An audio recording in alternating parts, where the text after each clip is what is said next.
Shalom, selamat pagi Bapak Ibu jemaat Tuhan. Bersyukur kepada Tuhan. Hari ini kita boleh bangun dari tidur kita boleh menikmati hari yang baru yang Tuhan Yesus berikan. Puji kepada Tuhan untuk anugerahnya yang selalu ada dalam kehidupan kita. Oleh karena itu Bapak Ibu jemaat Tuhan, sebelum kita beraktivitas hari ini, saya rindu mengajak kita untuk merenungkan firman Tuhan bersama-sama. Mari kita membuka di dalam kitab Roma pasal yang ke-14 ayat yang ke-8. Kita membuka dalam kitab Roma pasal yang ke-14 ayat yang ke-8. Firman Tuhan berbunyi seperti ini. Sebab jika kita hidup untuk Tuhan. Dan jika kita mati untuk Tuhan. Jadi baik hidup atau mati, kita adalah milik Tuhan. Bapak Ibu jemaat Tuhan, saya rindu mengajak kita untuk merenungkan satu judul tentang hidup untuk Tuhan. Apa yang dimaksud dengan hidup untuk Tuhan?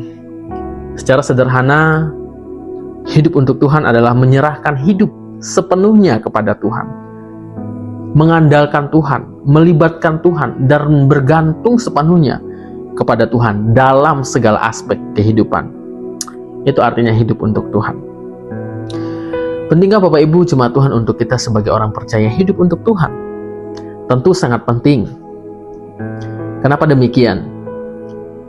Karena kita ada di dunia ini, kita diciptakan, kita dilahirkan dengan satu tujuan, untuk menyembah Tuhan, untuk memuliakan Tuhan. Dan ada maksud dan tujuan Tuhan mengapa kita ada di dunia ini. Dan tujuan itu adalah untuk menyembah Dia, untuk menjadi penyembah Tuhan.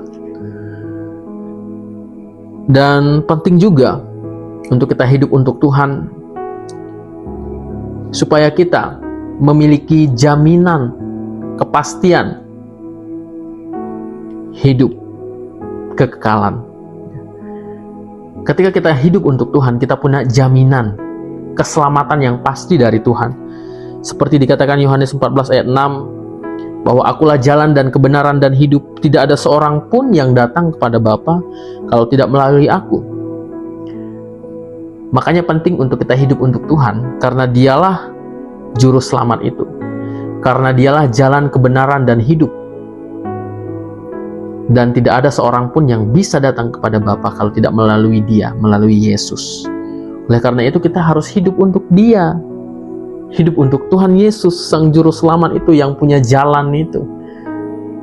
Supaya kita memiliki keselamatan yang pasti. Penting juga untuk kita hidup untuk Tuhan, supaya kita kuat menghadapi dunia ini. Ya. Sangat penting untuk kita hidup untuk Tuhan, supaya kita kuat menghadapi dunia ini, Bapak Ibu jemaat Tuhan.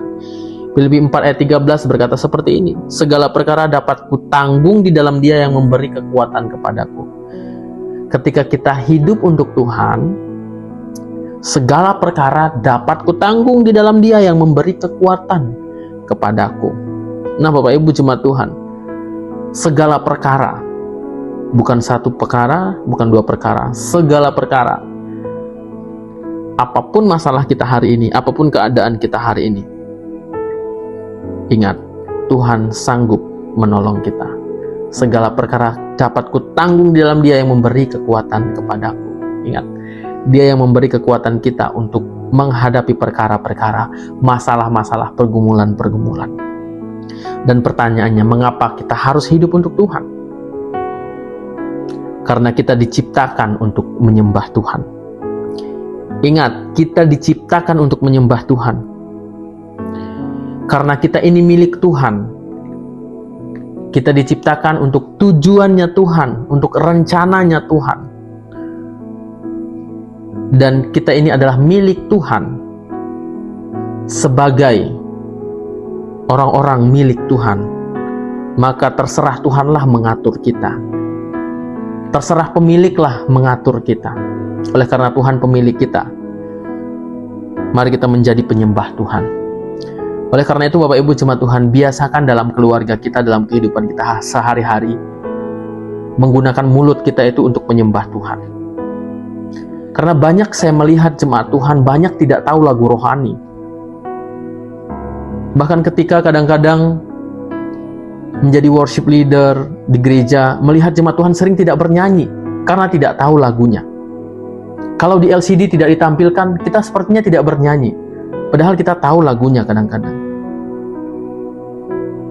Mari Bapak Ibu jemaat Tuhan kita budayakan menjadi seorang penyembah. Sesederhana saja lewat mulut kita, kemudian lewat hidup kita.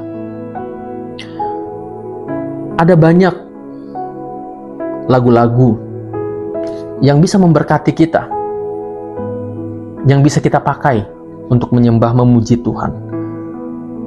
Dan masalahnya, mungkin, tebakan saya ini, mungkin kita jarang mendengarkan lagu rohani di rumah.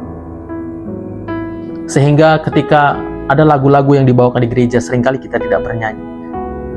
Saya tidak tahu apakah kita tidak tahu atau sengaja. Tapi saya mau mengajak kita, mari kita jadi penyembah Tuhan lewat mulut kita, lewat hidup kita.